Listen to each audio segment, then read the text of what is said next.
Okay, so Rose going in the same Ninja Archet as we've seen. 1slayer1 going in Sparky, Chakra, and Cracker, Do which we is want a... to stream all? Yeah, we're We gonna don't have stream to stream the the other lowers, match too. No, we're gonna stream lower finals, but that's it. yeah. All right. Okay, so both of them running fairly, not common, but traditional sets, which is perfectly fine. 1slayer1 taking a small lead, although Rose can easily just kind of bring it back with a grab or hit or two. Rose cornering, well, I guess can't really corner, but pushing up 1slayer1 against a wall, although keeping their distance generally. Gets an ice chain into a grab, putting 1slayer1 just below 50%.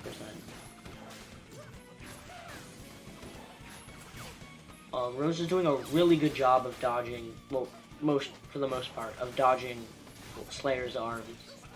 Although Slayer able to hit a few and bring it about back to even, although now they're about 1 or 2 hits away from death. Although it's still very doable for either player. Like a shock into rush could easily, maybe not end it, but get close. Rose getting a lot of mileage off of ice chains into grab, where they'll freeze Slayer, and Slayer will just shield, and Rose will grab. Now, a lot of times that's the best outcome, since if Slayer didn't shield, Rose could just refreeze and continue that even more and get even more damage, but still not optimal to get grabbed in that situation. So this is actually... So... This... Almost able to get a Sparky into grab, although Sparky's stun time is not as long as you'd think. So from a distance, it can be hard to get a grab confirmed. This round looking a lot better for Rose. Both of them really haven't used Rush much. So we'll see if they even use it at all. Both are sitting on Rush. I think just waiting for the perfect to get the most amount of damage off of RosePower is grabbing player 1.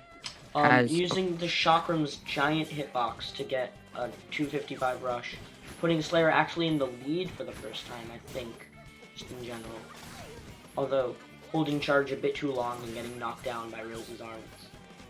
Still in the lead slightly, though. Now not. Okay. If this grab, yeah, I think that grab will take it. Also, actually, it was right this time. Let's go. Rose. Yeah, RosePower, but the grab takes, and they go back.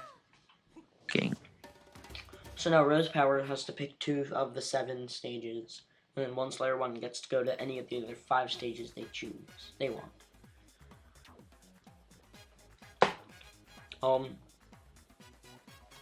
Yeah.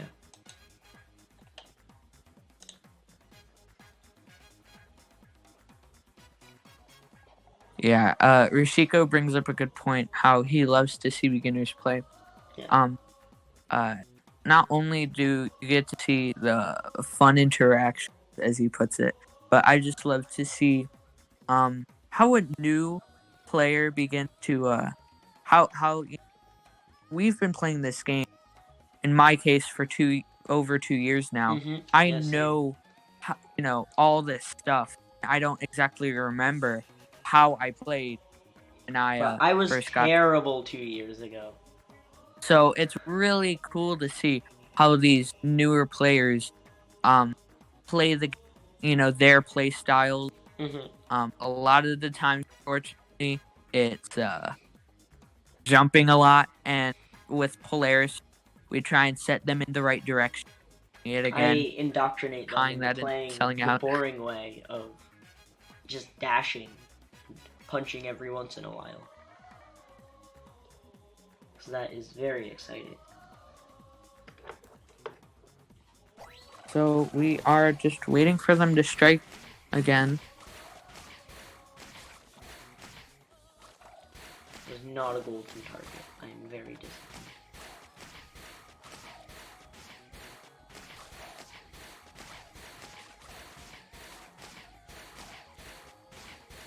Alright, so both are in the lobby, but they're not striking.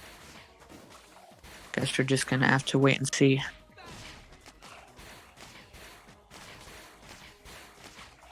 Yeah, Batista. Everyone has those days. My problem wasn't jumping. I've always kind of grounded, but it was predictability. That was my problem. You were being grounded so often that everyone knew that you were getting grounded. Exactly. Nah, bro, I jumped all the time. Like, whenever I want to punch, I just instinctually jump.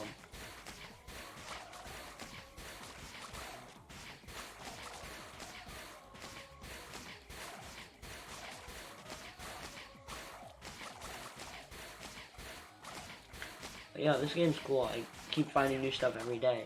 In fact, I think a few days ago... I mean, I guess it's alright. I got it, so that Bark actually juggled them twice. So, like, they were in the air, and then Bark punched twice in fairly rapid succession, and was able to do 50 damage. It was actually really cool, because I've never seen Bark punch, like, that close together before. Because you know how when they're kind of in the juggle state, and you hit them, they take 20 damage? Bark was able to do that on his own, and it was really cool. It did not much damage, but it was still funny. Once this is over, if I can exit, I'll show the clip. Have they stage struck yet?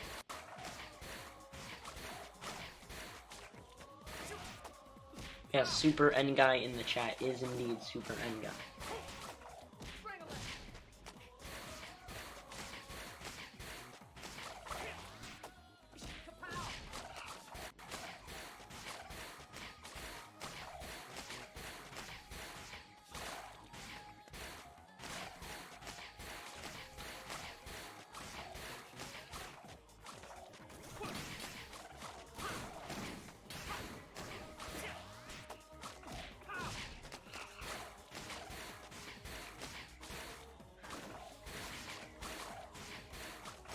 Okay.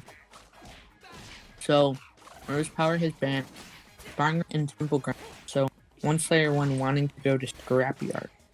Ooh, Scrapyard. A very divisive stage. I love it. Indeed. Some people despise it, but typically, if you don't like Scrapyard, then you'll ban it when you have the chance and not pick it when you don't. So, it never is often played when one person doesn't like it. Okay, so 1slayer1 actually switching to Ribbon Girl. I could see this being useful, especially since the high ground on Scrapyard can make it so Ribbon Girl can get even higher than normal. Very high. Which can make it very difficult just to hit in general. But it seems like Slayer's playing fairly grounded. It's not like they were jumping a ton when they were playing Lollipop. So, we'll see if this actually changes much. Like before, both of them seem to be playing at a distance. None of them are really rushing each other down. Mostly staying at armsies range, footsies range, whatever you want to call it. And just Yeah, both poking. aren't exactly zoners, but they're definitely not aggressive. And I feel like Scrapyard's good for that. Oh yeah, to no, kind of keep the other player away from. And the way Scrapyard's built, you kind of get funneled around the stage, and it's really cool. Also, yes, the overlays are correct this time. Nice. Both of them are actually fairly even, although Rose... Actually, no, now they're about even health. Although, I think Rose has a very slight advantage. Which is only a short timeout. Speaking of timeout, we're already over 2/3 of the way done, and both players at more than half health. Scrapyard is a fairly easy stage to run away with, especially because of the geometry, which can make it kind of has the same effect as Coil, and making it hard to hit. But now Rose has to go in because there are only 10 seconds left, and Rose is at a health disadvantage. Now Slayer using Ribbon Coming down to the wire, oh my. Although Slayer able to use Ribbon's amazing evasion movement and outlast the timer, taking round 1. Yeah, at that point I would have just like ran away. I had the health for like 2 seconds left. I would just. But Rose kind of had to play aggro there because, well, there's not much other choice. That's kind of why Mummy's health. It's not good because it gives him health. It's good because it makes the opponent have to approach him even if he's not in the lead. Because if you just leave a mummy there, he'll just heal all his health back. So, but now Rose burning rush, although Slayer able to dodge most of it, getting clipped by the end. That would have been a good rush if Rose was just a little bit closer. She saw that slapping long time track. That was a great rush. Unfortunately, though, she was just barely too far. As the match is even halfway over, and one of the players is below half, so we might not have a timeout. But still, both players kind of playing at a distance.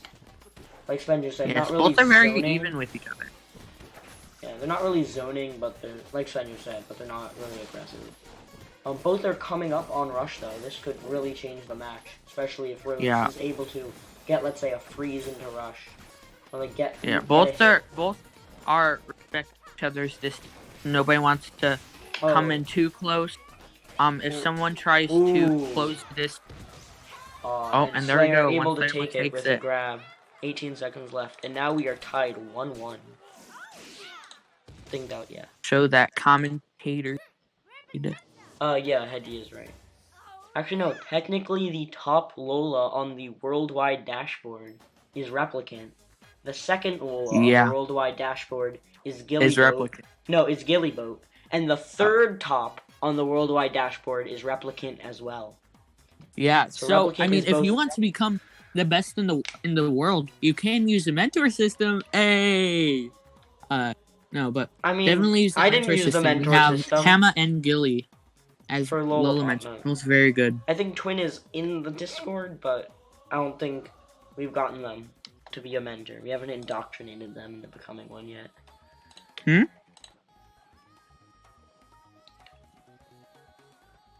Alright, so 1slayer1 bans sparring and Via. Pachita, I do disagree, as I lost to Twin 5-0 in the online open.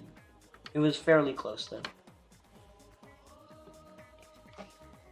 Oh yeah, Twin's really good. So is Replicant. Although Twin has not quite hit max rank yet. Very close, though. Twin is in the general bracket, so we'll see how that goes. Is Replicant? Seems a bit late for a lot of the I do believe he said that he wanted to participate in Save Arms, but if he can make it, he can go into general. So we could have a double Lola off. That'd be cool. Oh, thanks for asking, Super N guy. I give coaching. I give coaching to newer players that are not quite ready for the mentor system. Oh, RosePower has decided to go onto DNA Lab. Did we have... No, we didn't. We did Mausoleum first, so... I can see this working out, although DNA Lab is fairly big, and if, let's say, Rose... Oh, shoot, I need to change it. And let's say one of the players was to get a health lead, I could definitely see them being fairly able to run out the clock.